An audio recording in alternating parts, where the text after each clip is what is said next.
nhung xe chỉ trong bể lọ lỡ chỉ tu dự sĩ bể nhung cho lì phong đàn đỡ lọ tè đỡ tua công liền tha chi đầu tăng ca phi tè hoa tè chi đầu tăng ca phi vì tua chỉ đại lợi bùa nhé tua chỉ đại lợi bùa trong chính đâu từng cả li chỉ li thắng tề bông lê Tí ba to cho tí tận chơi ngoài lợi cho cái tí bỏ dịp đi. trong chính đâu từng cả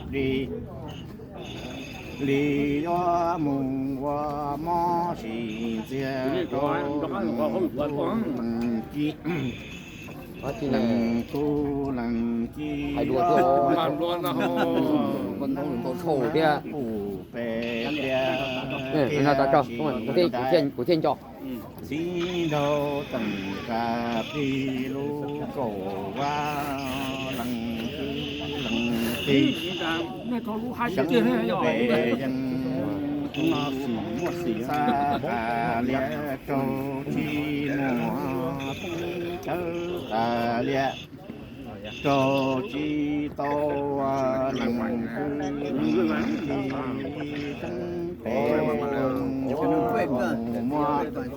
Chỉ nên thở chỉ và còn tận chơi ngoài lợi sai chỉ liền là có thể chỉ lâu cho.